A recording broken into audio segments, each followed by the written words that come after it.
네, 6.4 지방선거 투표가 순조롭게 진행이 되고 있는데요. 이 당락의 윤곽은 밤 11시쯤부터는 서서히 가려질 것으로 보입니다. 선거 결과에 따라서 박근혜 정부의 향후 국정 운영은 물론이고 여야 관계, 나아가서 각 당 내부의 역학 구도에도 상당한 변화가 있을 것으로 보입니다. 네, 그럼 이번 지방선거 과정 전반을 새누리당 중앙선대위 민현주 대변인과 새정치연합 유은혜 원내대변인과 함께 이야기 나눠보도록 하겠습니다. 두 분 모셨습니다. 어서 오십시오. 안녕하세요. 안녕하세요.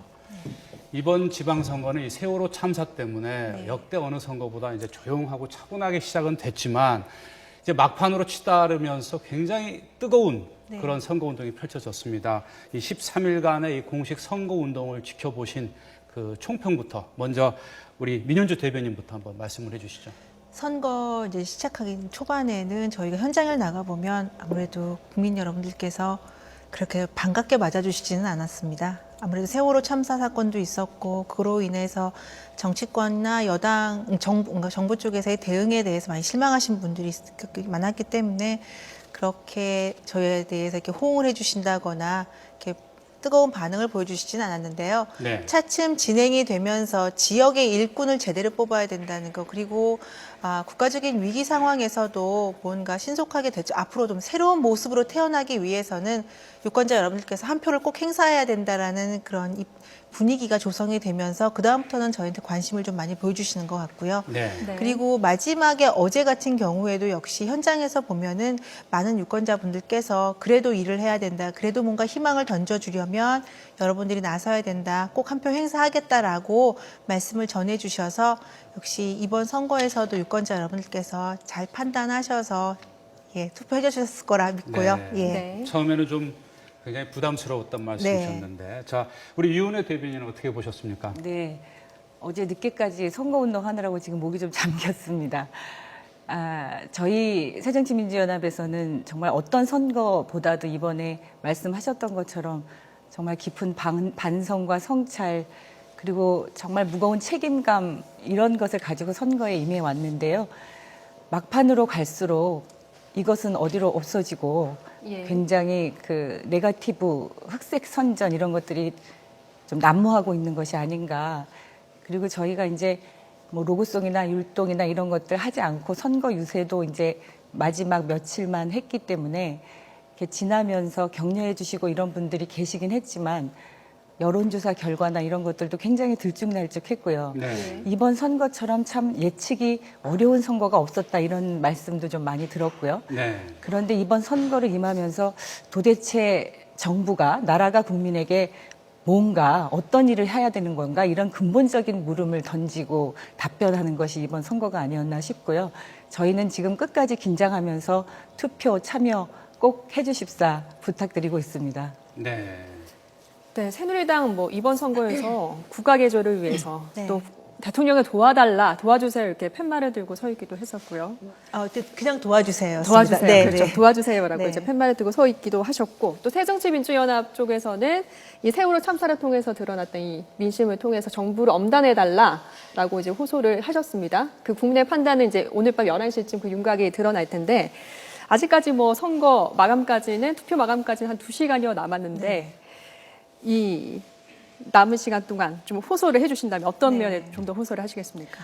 우선 이번 지방선거는 지역 일꾼을 뽑는 선거입니다. 물론 지방선거 앞서서 저희에게 국가적으로 가슴 아픈 사건이 있었지만 그로 인해서 많은 분들이 상처받고 또 새로 다시 일어나야 한다라는 점도 공유를 하고 있지만요. 어쨌든 지방선거는 기본적으로 지역 일꾼을 뽑는 것이고요. 그리고 중앙정부와 지방정부가 함께 힘을 합쳐서 더 지역 발전을 하기 위해서는 중앙정부의 힘이 절대적으로 필요합니다. 그래서 저희는 항상 말씀드리는 것이 중앙정부와 대한민국의 큰 한 배가 지방정부와 중앙정부 따로 갈 수 없다는 겁니다. 엇박자를 내서는 지금 저희가 그토록 수건을 하고 있는 지역 간 균형 발전도 제대로 이루어질 수가 없고요. 도서산간 지역에 거주하고 계시는 우리 국민들의 삶이 빨리 나아지기가 어려운 상황입니다. 따라서 지역의 일꾼, 제대로 된 일꾼을 뽑아주시고 그 일꾼이 중앙정부와 협력해서 각 지역이 좀 더 빨리 일어날 수 있도록 도와주십사 부탁드리고요. 마지막으로 지금 이번 지방선거의 큰 이슈가 대한민국을 다시 건설하는 문제입니다. 이 대한민국을 다시 건설하는 문제는 물론 그 오롯이 책임도 집권 여당과 정부에 있습니다. 따라서 집권 여당이 힘이 없다면 이것을 다시 나갈 수 없겠죠. 국민들께 희망을 드릴 수 있도록 집권 여당에게 다시 한번 기회를 주십사라고 유권자 여러분들께 부탁드립니다. 네, 새정치민주연합의 후보가 왜 지지를 받아야 합니까? 예, 도와주세요, 대통령을 지켜주세요 이런 피켓 시위를 하는 걸 보면서 사실은 참 저희들이 부끄럽다는 생각이 들었습니다. 거대 여당이고요. 지금 권력과 모든 것을 다 갖고 있는 여당이 도와주세요, 대통령을 지켜주세요. 이것이 참 무책임한 것 아닌가 이런 생각이 들었고요. 저희 새정치민주연합에서는 국민의 눈물을 먼저 닦아드리고 국민을 먼저 지켜드리는 것이 대통령의 눈물을 닦아드리고 대통령을 지켜주는 길이다 이렇게 생각하고요. 지방 정부에서부터 공정하고 정의로운 국민을 먼저 지키는 그런 지방 정부를 만들어야 한다고 생각합니다. 그래서 이번 지방 정부는 대통령께서도 관피와 척결하게 하자 이렇게 말씀하셨는데 지방 정부에서부터 그런 부정, 비리, 불법, 관행 이런 것들 바로잡고 깨끗하고 유능하게 일할 수 있는 그런 지방 정부를 여러분들께서 선택해 주셔야 된다 이렇게 말씀드리고 있습니다. 네. 이 지방선거라는 게 원래 지역 일꾼을 뽑는 선거인데 이번 선거도 이 과거 선거처럼 뭐 어떻게 보면 중간 평가 또 네. 특히 이제 야당에서 얘기하는 세월호 참사에 대한 비판, 엄단을 해달라는 그런 이제 성격을 띠게 된 선거가 돼버렸는데 이 13일 동안의 공식 선거 운동 기간에도 여러 가지 변수가 있었습니다. 안대희 총리 후보자가 전격적으로 이 낙마한, 사퇴한 것 같은 경우 뭐 여러 가지 변수가 있어요. 특히 이런 안대희 후보자 총리 사퇴 같은 것 표심에 좀 어떤 영향을 미쳤을 것으로 보시는지요, 우리 민 대변인 말씀해 주시죠. 우선 안대희 후보자 같은 경우에는 저희 여당으로서는 굉장히 안타깝게 생각을 합니다. 우선은 이제까지 굉장히 청렴하게 살아오셨고 그리고 강직한 성품으로 이제 좋은 평가를 받아 오셨는데 정관예우 특히 이제 국민의 눈높이에 맞지 않은 그 1년여 기간 동안에 이제 그 경제 활동으로 인해서 낙마를 하게 됐는데 자진 사퇴죠. 용퇴를 하셨는데요.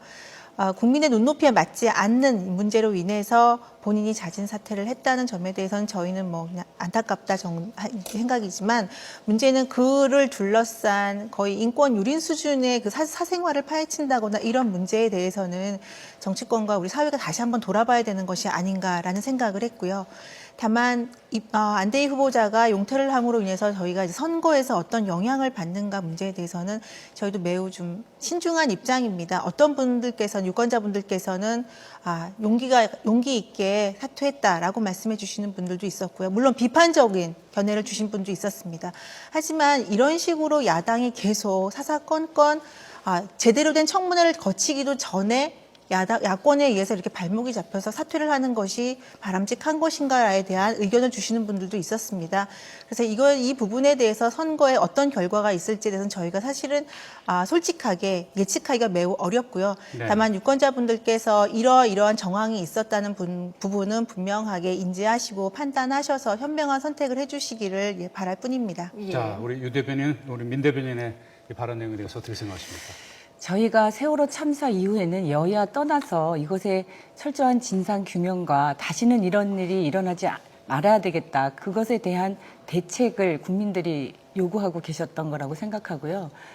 대통령께서도 그런 말씀하셨고, 그런데 첫 번째 이제 안대희 국무총리 후보자를 내셨는데 세월호 참사에서 가장 먼저 관피와 없애자 이런 것 말씀하시지 않으셨습니까? 네. 그런데 안대희 후보자는 전관예우로 하루에 1,000만 원, 서민들이 생각할 때는 상상하기도 어려운 그런 돈을 벌은 것으로 되어 있고요. 5개월에 16억 원을 최소한 저희가 계산했을 때는 그렇게 벌은 것으로 되어 있습니다. 그러면 세월호 참사로부터 배워야 하는, 없애야 하는 과제, 이런 것들에 진심으로 반성하고 있는 것인지, 근본적인 국가 비전을 제시하고 있는 것인지에 대해서 물음을 가질 수밖에 없고요.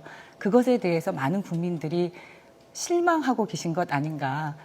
국가적 비전과 지금의 위기를 정말 책임 있게 돌파할 국무총리 후보자로서는 정말 안이하게 하신 거 아닌가. 그리고 또 인사검증 시스템 자체가 우리가 재난안전관리 시스템도 이 세월호 참사에서 봤을 때 굉장히 위기이고 무너졌다고 보이는데 인사 예. 검증 시스템도 굉장히 부실하게 문제가 있는 것 아닌가 그렇게 생각하고 청와대의 이런 인사 검증 시스템에 대해서도 굉장히 근본적인 대책이 필요하다 이렇게 보고 있습니다.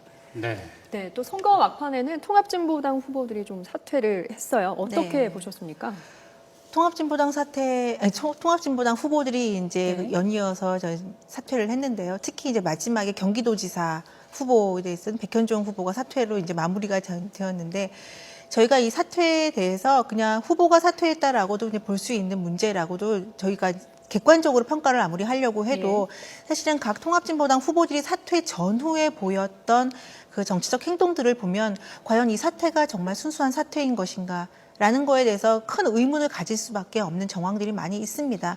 예를 들면 경기도지사 후보 같은 통합진보당 후보 같은 경우에는 그 전에 있었던 방송 토론이나 여러 가지 토론에서 굉장히 신랄하게 남경필 후보에 대해서 비판을 한 점에 대해서는 저희가 뭐 상대 후보에 대한 비판이다라고 볼 수 있지만요. 김진표 후보에 대해서 같은 당에서 나온 후보가 아닌가라고 오해를 할 정도로 서로 굉장히 시너지 효과를 내는 토론을 했었습니다. 그러니까 칭찬 릴레이라고 할 수 있죠. 그런 측면에서 그러니까 일방적으로 굉장히 김진표 후보나 새정치민주연합에 유리한 토론을 진행을 했었고요. 그 이후에도 많은 그런 진행을 한 이후에 갑자기 그것도 사전투표 이후에 직후에 후보를 사퇴했다는 점에서 저희는 이것이 과연 정말 통합진보당의 독자적인 후보 사퇴 결정이었는가에 대해서 의문을 제기했고요. 새정치민주연합 두 대표께 분명히 공개 질의를 드렸습니다. 왜냐하면 안철수 대표, 공동대표가 합당을 하고 창당을 하는 과정에서 분명히 자유민주주의 자유민주주의의 근간을 해치는 정신에 대해서 어떠한 정치적 행위에 대해서 단호하게 거부한다라는 입장을 밝혔기 때문에 저는 두 공동대표께 저희 당에서는 입장을 요구했는데도 불구하고 아직까지도 공개된 입장을 밝히지 않고 계시고요. 네. 물론 대변인 차원에서는 말씀을 주셨습니다. 따라서 이 통합진보당 후보 사퇴가 결국에는 새누리당의 후보 한 명을 지지율을 낮추기 위한, 후보를 탈락시키기 위한, 떨어뜨리기 위한 또 하나의 정치적 행위가 아닌가라는 강한 의구심을 가지고 있습니다. 자, 네. 새정치연합은 어떤 입장입니까? 통합진보당의 결정은 통합진보당의 판단이고 결정일 뿐입니다. 예. 저희가 그 통합진보당 당을 해산해야 된다고 주장했던 새누리당이 통합진보당 후보가 사퇴하는 것에 대해서 굉장히 이렇게 막 뭐랄까요, 좀 문제 삼으면서 이렇게 좀 호들갑스럽다 이런 느낌까지 들 정도로 하시는 것이 참 저희는 이해하기가 좀 어렵고요. 혹시라도 이런 것이 좀 악의적인 색깔론, 색깔 공세 이런 것들을 통해서 보수층의 결집을 꾀하는 그런 선거 전술이라면 정말 이제 더 이상 그런 것은 반복해서는 안 된다고 생각하고요. 저희는 이미 대변인을 통해서 당의 입장을 발표했듯이 통합진보당 독자적인 결정이고 판단이었다는 말씀 드립니다. 네. 네. 자, 좀 시간이 별로 없으니까 좀 짤막짤막하게 좀 대답을 해주시기 바랍니다. 네, 네. 자, 이번 지방선거 수도권 최대 승부처라고 합니다. 그 밖의 지역에서도 굉장히 또 관심 가는 이 선거구가 많습니다.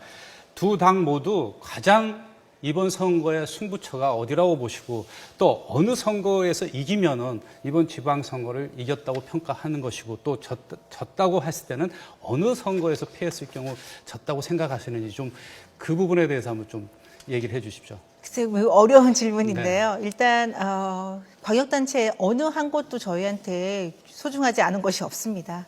이제 그럼에도 불구하고 굳이 한두 곳을 꼽으라고 말씀을 하신다면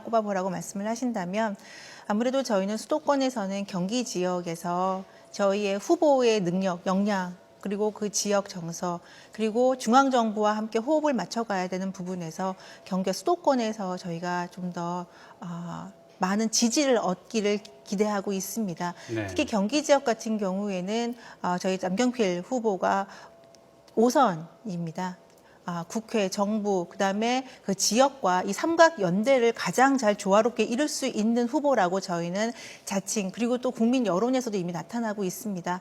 다만 이번 선거 직전에 있었던 참사로 인해서 여론이 많이 저희에게 안 좋은 건 사실입니다. 하지만 역시 아까도 말씀드렸듯이 지역에 관한 한 지역 발전에 관한 한은 국회와 정부와 그 지방이 함께 힘을 모을 수 있는 경기 지역에서는 저희 후보가 당선되는 것이 저희로서도 승부의 고비처가 아닌가라고 이제 생각을 하고 있습니다. 네. 예, 경기 지역이라고 말씀해 주셨고요. 예. 예, 저희도 역시 경기도 그리고 대전이 저희가 생각할 때는 최대 관심 지역이고요. 예. 경기도는 지난 8년 동안 새누리당 도지사가 맡아왔었던 곳이었기 때문에 여러 가지 재정적인 문제라든가 심각한 그런 여러 가지 부족한 점들을 저희가 김진표 도지사 후보를 통해서 뭐 보육 정책도 약속드렸습니다만 경기도 대전에서 국민들께서 새로운 지방 정부 맡을 수 있는 저희 새정치민주연합 후보들을 선택해 주실 것을 간곡히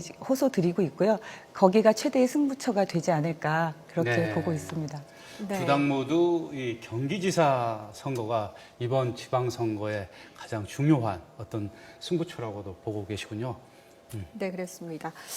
저희가 사실 사전투표율도 높았고 이런 얘기 저런 얘기 참 많이 나누고 싶었는데 네. 시간이 좀 모자라서 오늘은 여기까지 얘기를 나누도록 하겠습니다. 지금까지 이번 지방선거 과정 정반을 새누리당 중앙선대위 민현주 대변인과 또 새정치연합의 유은혜 대변인과 함께 나눠왔습니다. 오늘 말씀 고맙습니다. 네, 감사합니다. 잘 들었습니다. 감사합니다.